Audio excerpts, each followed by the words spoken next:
लग्नानंतर होईलच प्रेम या मालिकेच्या 9 फेब्रुवारीच्या प्रोमोमध्ये आपण पाहणार आहोत एक थरारक आणि भावनिक घडामोड. पार्थ आणि काव्या पुण्याला जात असताना रस्त्यात त्यांना एक धक्कादायक प्रसंग पाहायला मिळतो. काही गुंडांनी एका महिलेला रस्त्यामध्ये अडवलेलं असतं. ती महिला कारमध्ये बसलेली असते आणि हे गुंड बाहेरून दार उघडण्यासाठी तिला त्रास देत असतात. हे सगळं पाहून काव्या त्यांना धाडसाने जाब विचारते, तुम्हाला कायदा माहीत आहे की नाही? तेव्हा ते गुंड उद्धटपणे उत्तर देतात, ओ मॅडम, आम्हाला कायदा शिकवू नका. पण काव्या इथेच हार मानत नाही. ती एक भन्नाट प्लॅन करते. ती मुद्दाम त्या गुंडांचं लक्ष स्वतःकडे वळवते आणि त्यांना दुसऱ्या दिशेने भटकवण्याचा प्रयत्न करते. तुम्हाला कायदा काय असतो तेच माहीत नाहीये वाटतं. थांबा, मीच तुम्हाला कायदा शिकवते, असं म्हणत ती थोडी बाजूला जाते.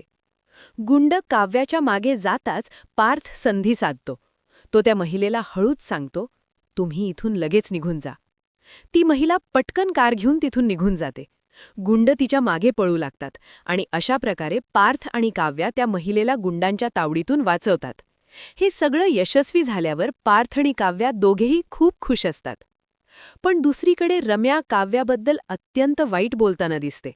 ती म्हणते, काव्याला मेमरी पॅरालिसिस झाला किंवा ती कोमामध्ये गेली तर किती बरं होईल. यावर वसुंधरा देखील तिची साथ देते आणि म्हणते, किंवा काव्याला काहीच आठवलं नाही, अगदी पार्थसुद्धा आठवलं नाही तर किती मज्जा येईल. इकडे घरात वातावरण आणखी तणावपूर्ण होतं. हॉलमध्ये वकील साहेब घटस्फोटाचे पेपर्स घेऊन येतात आणि ते पेपर्स जीवालाच देतात. त्याचवेळी नंदिनीही हॉलमध्ये येते. मानिनीही तिथेच असते आणि इथेच हा प्रोमो संपतो. पुढील भागात काय घडणार?